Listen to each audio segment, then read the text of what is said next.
प्यारे स्टूडेंट, आज हम लोग जो है क्लास 10th का गणित यानी कि मैथ जो है द्विघात समीकरण से पढ़ेंगे। ठीक है, द्विघात समीकरण में आज हम लोग पढ़ेंगे कि मूल जो होते हैं द्विघात समीकरण के, उसकी प्रकृति क्या होती है। ठीक है, तो मूलों की प्रकृति के बारे में थोड़ा सा पढ़ेंगे, इसके बाद हम प्रश्नावली का क्वेश्चन करेंगे। ठीक है, जैसे देखिए इसमें मूलों की प्रकृति के लिए क्या है, मूलों की प्रकृति इसके लिए जैसे देखिए कोई द्विघात समीकरण मान लीजिए ax square plus bx plus c equal 0 है। ठीक है, इसमें होता है एक विवितकर। क्या होता है?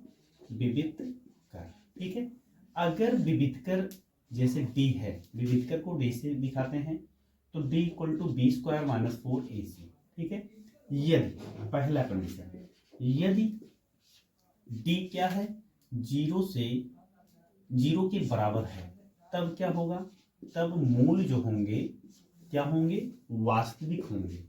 क्या होंगे? वास्तविक होंगे, और इसके साथ मूल जो होंगे वो समान होंगे। ठीक है, दूसरा है यदि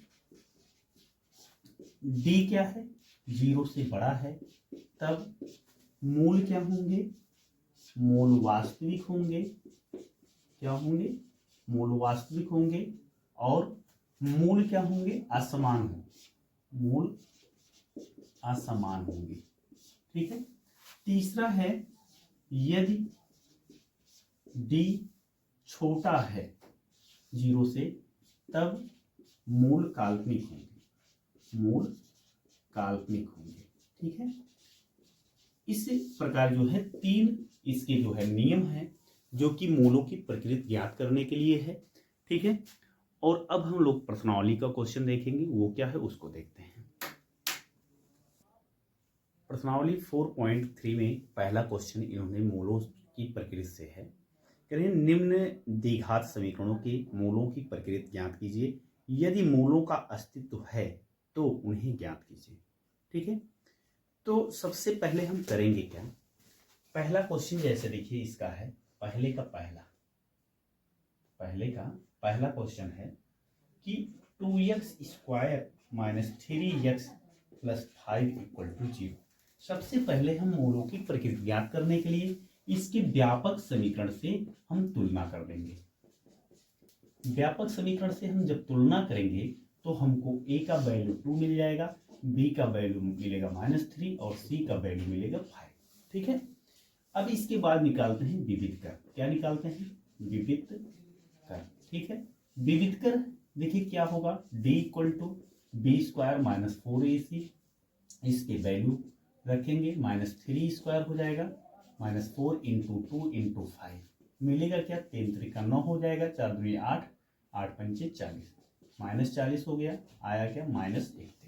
ठीक है, चूंकि d क्या है, 0 से छोटा है, इसलिए मूल क्या होंगे, मूल काल्पनिक होंगे। काल्पनिक हैं, और जब मूल काल्पनिक हैं तब क्या होगा, तब मूलों का अस्तित्व नहीं होगा। मूलों का अस्तित्व नहीं, अस्तित्व नहीं है। ठीक है, यानी कि मूलों का अस्तित्व ही नहीं है, और जब मूलों का अस्तित्व नहीं है तो हमें मूल ज्ञात करना नहीं है। इस प्रकार से हमारा पहला क्वेश्चन कंप्लीट हुआ। अब दूसरा क्वेश्चन देखेंगे इसी का। इसका दूसरा क्वेश्चन देखिए क्या है, दिया है 3x square minus 4 root 3x plus 4 equal to 0। इसमें देखते हैं मूलों की प्रकृति क्या है। मूलों की प्रकृति जो है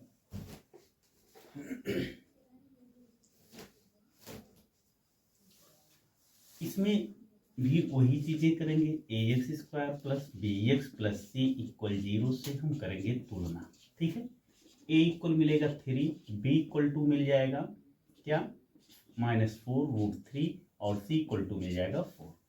क्या करेंगे, यहाँ हम d निकालेंगे, d मिलेगा क्या, अभी देखो फार्मूला हमने d का रखा है ना, तो यहाँ डायरेक्ट वैल्यू रख लेंगे, माइनस क्या मिलेगा, 4√3² -4 × 3 × 4, ठीक है।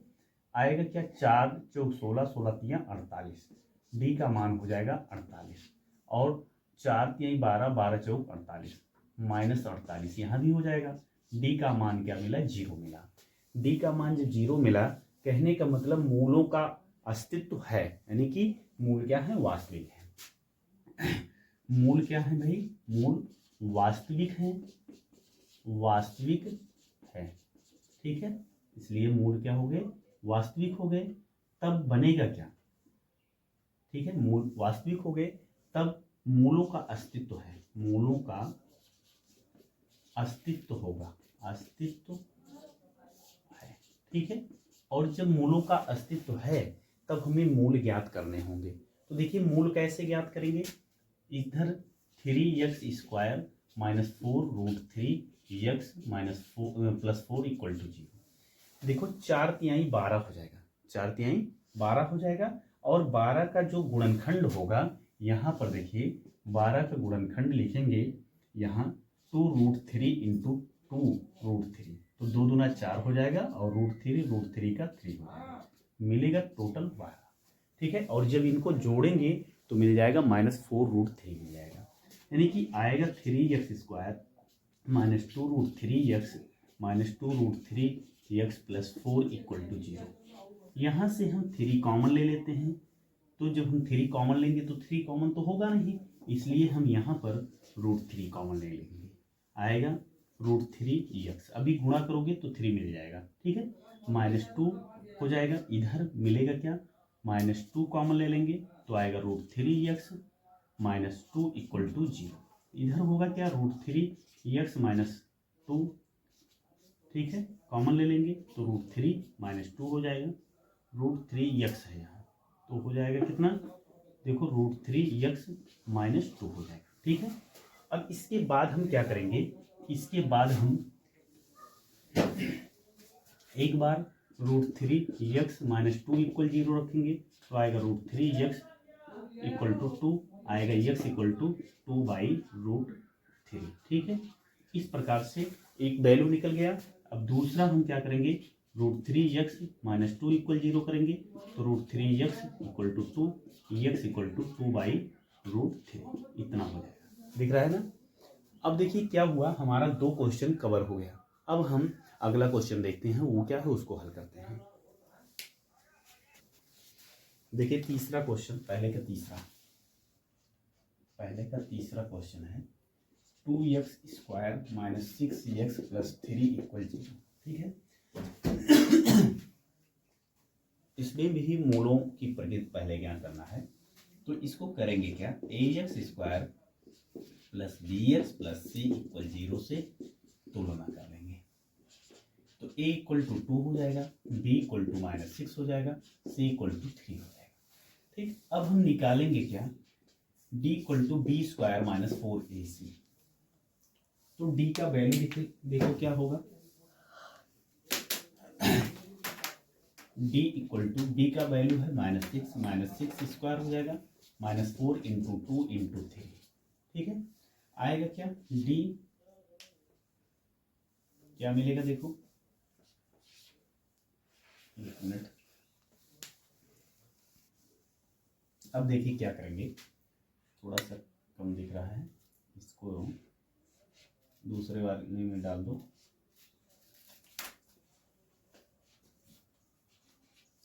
देखो क्या होगा, d = यहाँ 36 हो जाएगा, इधर होगा 4 दूनी 8, 8 3 24 -24 हो जाएगा, ठीक है। अब देखो d = मिलेगा क्या, घटा दो, 6 में से 4 गया 2, ठीक है, यानी कि 12 आ जाएगा, कितना आ जाएगा, 12, जो कि क्या है, 0 से बड़ा है, 0 से क्या है, ये बड़ा है, और 0 से बड़ा होने के कारण क्या है, मूल या मूलों का मूल वास्तविक है, मूल क्या है, वास्तविक है, ठीक है। और मूल वास्तविक है, पहला नंबर। दूसरा क्या है, मूलों का अस्तित्व है, क्या है, मूलों का अस्तित्व है, अस्तित्व है, ठीक है। अब हमें क्या निकालने हैं, अब हमको जो है मूल ज्ञात करने हैं। अब हमें क्या करने हैं, अब हमें मूल ज्ञात करने हैं। मूल देखो क्या होगा इसका, इसको हम निकालते हैं। मूल निकालने के दो विधि हैं, जिसमें अभी हम गुणनखंड विधि केवल पढ़ रहे हैं, ठीक है। सूत्र विधि भी हम पढ़ेंगे। तो देखिए यही है 2x² - 6x + 3 = 0। यहाँ क्या होगा, 3 दूनी 6 हो जाएगा। 6 का गुणनखंड देखो क्या होगा, 5 × 1 = 5, 5 × 1 = 6, ठीक है। लेकिन वो गलत हो जाएगा। अब यहाँ 3 दूनी 6 हो गया, 3 2 5 होना चाहिए, जबकि मूलों का अस्तित्व भी है, ठीक है। मूलों का क्या है, अस्तित्व भी है। तो हम करेंगे क्या, इस पे गुणनखंड बन ही नहीं रहा है, हम सूत्र विधि से लगा देंगे। सूत्र क्या है देखो, सूत्र है x = -b + -√b² - 4ac/2a। ये सूत्र है। इस सूत्र पे वैल्यू को पुट कर देंगे। तो x = बनेगा क्या देखो, -b का मान -6 दिया है और ये ऑलरेडी माइनस है, तो -6 ± अंडर रूट क्या मिलेगा। अभी देखो इसका वैल्यू आया है, ठीक है, विविधिकर का वैल्यू आया है, लेकिन हम डायरेक्ट नहीं रखेंगे, लिखेंगे -6 = -4 इंटू क्या लिखेंगे 2 × 3, और बाई में क्या बनेगा 2 × 2 हो जाएगा, आएगा x = 6 ± अंडर रूट, यहाँ हो जाएगा 36, इधर हो जाएगा 24 बटे में 4 हो जाएगा। x इक्वल क्या मिलेगा 6 ± यहाँ 12 हो जाएगा, बाई 4 हो जाएगा। x इक्वल क्या बनेगा, इधर हम प्लस चिन्ह ले लेंगे, क्या चिन्ह लेंगे, प्लस चिन्ह। तो 6 + √12/4 हो गया। x = 6 प्लस क्या मिलेगा 2√3/4, ठीक है। एक ये हो गया। दूसरा देखो क्या होगा, दूसरा जो होगा माइनस चिन्ह लेंगे। कौन सा चिन्ह लेंगे, माइनस चिन्ह। तो आएगा x = मिलेगा क्या, यहाँ पर 6 -√12/4 यानी कि आएगा 6 - 2√3/4। यहाँ से एक चीज़ और कर सकते हैं, 2 कॉमन ले लो तो 3 - √3/4 हो जाएगा, कैंसिल होगा, आएगा x = 3 - √3/2। इधर भी हो सकता है, क्या करेंगे 2 कॉमन ले लेंगे, आएगा 3 + √3/4, ये कैंसिल हो जाएगा, आएगा x = 3 + √3/2, ठीक है। इस प्रकार से हमारा प्रश्नावली का पहला क्वेश्चन कंप्लीट हुआ। अब दूसरा क्वेश्चन या उसके आगे के जितने भी क्वेश्चन हैं अगले पार्ट में हम पढ़ेंगे।